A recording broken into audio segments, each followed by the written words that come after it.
Olá, meus caros alunos! Eu sou o professor Sérgio e voltamos com a segunda parte da aula antidepressivos e estabilizadores do humor. Então, os antidepressivos podem ser classificados em inibidores da monoaminoxidase, os IMAL, os antidepressivos tricíclicos e os inibidores da recaptação de monoaminas. Podem ser seletivos para recaptação de serotonina, podem ser seletivos para recaptação de serotonina e norepinefrina e podem inibir a recaptação de noradrenalina e dopamina. As três aminas biogênicas envolvidas com os processos depressivos. Então, nessa aula, nós vamos falar sobre os inibidores da enzima monoaminoxidase. São chamados de IMAL. Então, nós podemos verificar a imagem da monoaminoxidase. É uma enzima que vai degradar as aminas biogênicas. Então, os inibidores da MAL, eles inibem a ação da monoaminoxidase de forma irreversível. Os mais antigos inibiam essa enzima de forma irreversível, mas os mais recentes, eles inibem a enzima monoaminoxidase de forma reversível.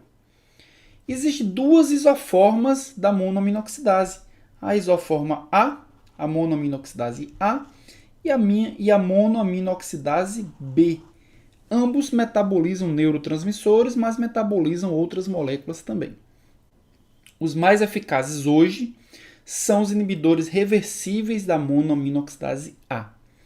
E todos eles aumentam consideravelmente as concentrações da serotonina, da noradrenalina e também da dopamina, que são os substratos da monoaminoxidase. Eles aumentam esses neurotransmissores em nível cerebral e dependendo da área em que esses neurotransmissores têm suas concentrações aumentadas, nós podemos observar euforia e excitação, resolvendo assim os problemas da depressão, os sintomas da depressão. Os principais representantes dos inibidores da monoaminoxidase: a iproniazida, o antituberculoso iproniazida, que foi verificado melhorar os sintomas da depressão, a isocarboxazida e a moclobemida, os três principais representantes dos inibidores da monoaminoxidase. Então, como eu já havia falado, a monoaminoxidase existe em duas isoformas, a monoaminoxidase A e a monoaminoxidase B. Bem, a monoaminoxidase A, ela se caracteriza por ter preferência pela degradação de serotonina.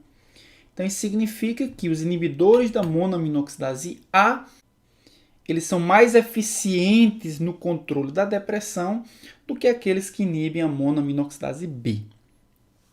A monoaminoxidase A, ela é normalmente encontrada no tecido nervoso, no sistema nervoso central, também encontrada no fígado, no trato gastrointestinal e também na placenta.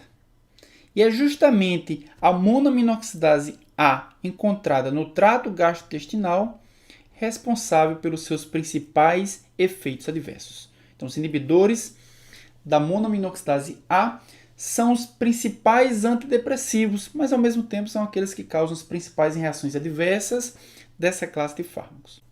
Já a monoaminoxidase B, ela metaboliza principalmente a feniletilamina e é encontrada principalmente no sistema nervoso central e também nas plaquetas. Aqui nós podemos observar alguns representantes, alguns inibidores da monoaminoxidase. A feneuzina é um inibidor irreversível, não seletivo, ou seja, ele inibe a monoaminoxidase A e B e apresenta uma longa duração porque ele é irreversível. Ele se liga à monoaminoxidase, a A e a B, e ele impede a ação dessa enzima de forma irreversível. Apenas após a síntese de uma nova enzima, essas aminas biogênicas podem ser degradadas novamente. A isocarboxazida também é um inibidor irreversível de forma não seletiva da monoaminoxidase A e B e também apresenta uma longa duração. Os inibidores da monoaminoxidase de terceira geração, ou seja, os mais modernos, é a moclobemida. É um inibidor reversível e seletivo da MAO-A. Ou seja, apresenta uma ação curta e, portanto, ele é seletivo para MAO-A e também apresenta uma ação curta. Nessa tabela, nós podemos verificar os principais fármacos que inibem a monoaminoxidase. Os não seletivos vão inibir a monoaminoxidase A e B. Os seletivos vão inibir ou a MAO-A ou a MAO-B. Logo acima da tabela, nós podemos verificar aqui fenelzina, tranilcipromina, isocarboxazida e pargilina são inibidores não seletivos da monoaminoxidase.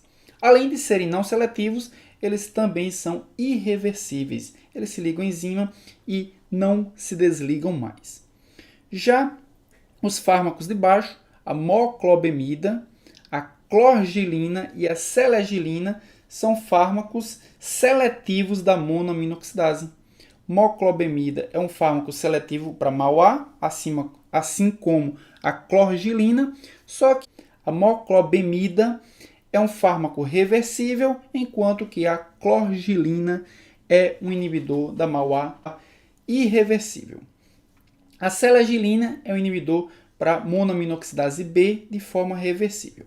Bem, os efeitos antidepressivos, assim como os efeitos colaterais dos inibidores da MAO, residem na inibição da monoaminoxidase A. Então, os fármacos que conseguem inibir a monoaminoxidase A de forma seletiva ou não possuem efeitos antidepressivos, mas também apresentam as suas principais reações adversas. O inibidor da monoaminoxidase B, a seleginina, é usado para tratamento da doença de Parkinson. Falaremos sobre essa classe de fármacos quando tivermos a aula Farmacologia das doenças neurodegenerativas. Então, como é que agem os fármacos inibidores da monoaminoxidase? Como nós já vimos, a norepinefrina, assim como a serotonina, ao ser liberada na fenda sináptica, ela pode ser recaptada por transportadores específicos. Ao ser recaptada, a amina biogênica vai ser rearmazenada na vesícula sináptica ou pode ser degradada pela enzima mitocondrial monoaminoxidase.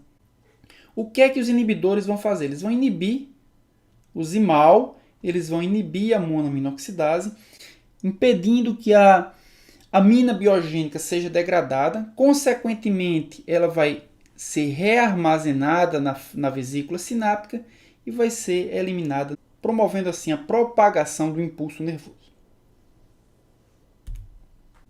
Então, como nós vimos, o zimal eles agem inibindo a enzima que vai degradar, ele é responsável pela degradação das principais aminas biogênicas, a dopamina, a noradrenalina e a serotonina.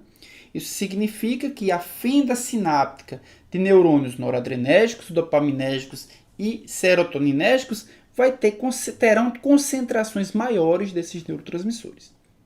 Isso significa também uma menor especificidade de ação, ou seja, um aumento do número, o aumento das reações adversas.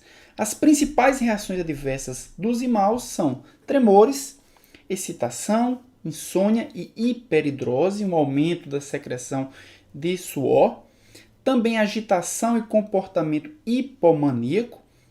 É importante observar que pacientes que são bipolares não podem fazer uso exclusivo de fármacos antidepressivos, principalmente os inibidores da MAO, já que o aumento das aminas biogênicas vai ser pronunciado na fenda sináptica.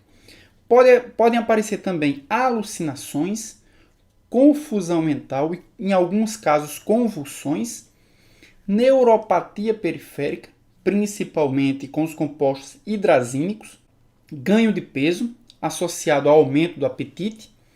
Os compostos hidrazínicos também podem causar lesão hepática e também aparecem tonturas, vertigem, cefaleia, inibição da ejaculação, fraqueza, fadiga, boca seca, visão turva, retenção urinária, rastro cutâneo e, em alguns casos, também constipação. Só que os cuidados principais com os inibidores da MAO dizem respeito às interações medicamentosas, principalmente com alimentos ricos em tiramina.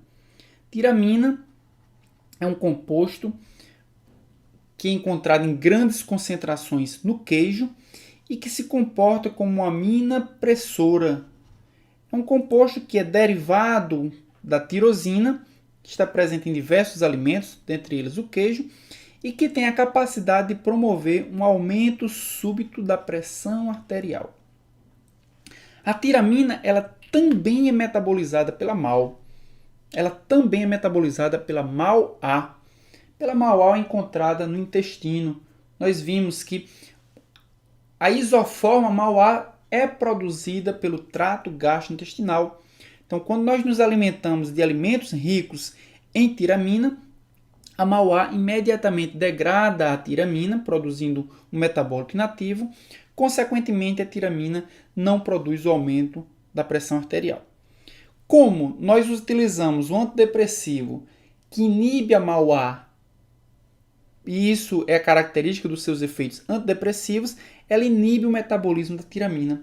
Uma das principais consequências é que uma pessoa que faz uso de um antidepressivo inibidor da MAO e faz a ingestão de um alimento rico em tiramina, ela vai ter uma crise hipertensiva.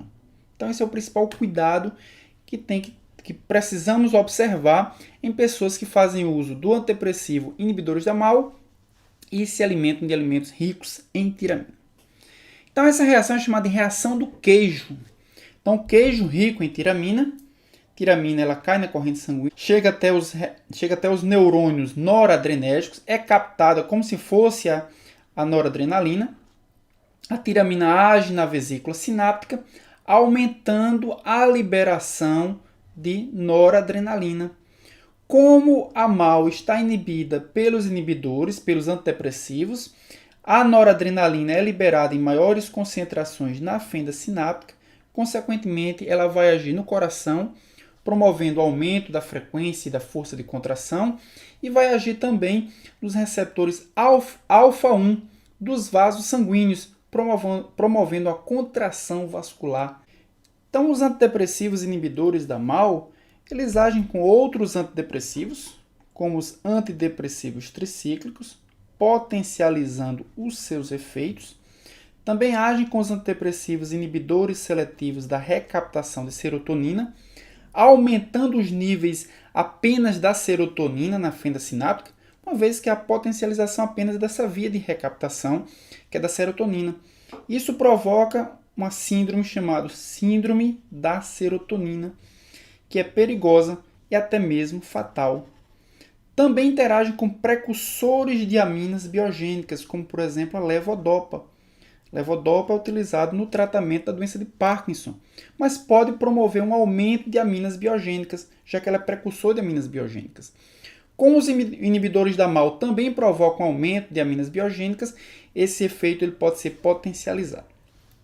Também interagem com agentes depressores centrais, como anestésicos gerais, sedativos, antihistamínicos, álcool e também analgésicos potentes, diminuindo os efeitos desses agentes depressores centrais. Como os antidepressivos promovem um aumento da excitabilidade neuronal, eles diminuem os efeitos dos depressores neuronais, dos depressores centrais. Também interagem com agentes anticolinérgicos para o tratamento da doença de Parkinson, já que os inibidores da MAO promovem um aumento da noradrenalina, isso promove também um aumento da atividade do sistema simpático. Como o agente anticolinérgico também promove o aumento do sistema nervoso simpático, nós temos também uma potencialização de ação. E também interage com as aminas simpatomiméticas de ação direta, como a efedrina, como a fetamina, como a tiramina. Essas aminas também potencializam os efeitos dos antidepressivos inibidores da MAO. Nós podemos verificar aqui no slide a reação da serotonina, que ocorre quando O inibidor da MAO é administrado com inibidor seletivo da recaptação de serotonina. Os níveis de serotonina aumentam na fenda sináptica. Isso provoca algumas reações até certo ponto grave, como hipertermia, aumento da temperatura corporal. Também aumenta o tônus muscular, promovendo a rigidez muscular. E, finalmente, também pode promover um colapso cardiovascular. Então, esses 3 sintomas são característicos da reação da serotonina. Aumento da serotonina por ação dos inibidores da MAO e também por ação dos inibidores seletivos da recaptação de serotonina. Então, terminamos aqui, pessoal, a nossa segunda parte. Nessa segunda parte da aula antidepressivos, nós vimos os inibidores da MAO, os antidepressivos que agem inibindo a degradação das aminas biogênicas, da dopamina, da noradrenalina e da serotonina. Na próxima aula, nós veremos os antidepressivos tricíclicos. Os antidepressivos tricíclicos são os antidepressivos mais antigos, desde o seu uso na terapêutica, desde o uso dos antidepressivos na terapêutica, e eles agem inibindo a recaptação de aminas biogênicas. Então não percam, a terceira parte dessa aula veremos os antidepressivos tricíclicos. Até lá!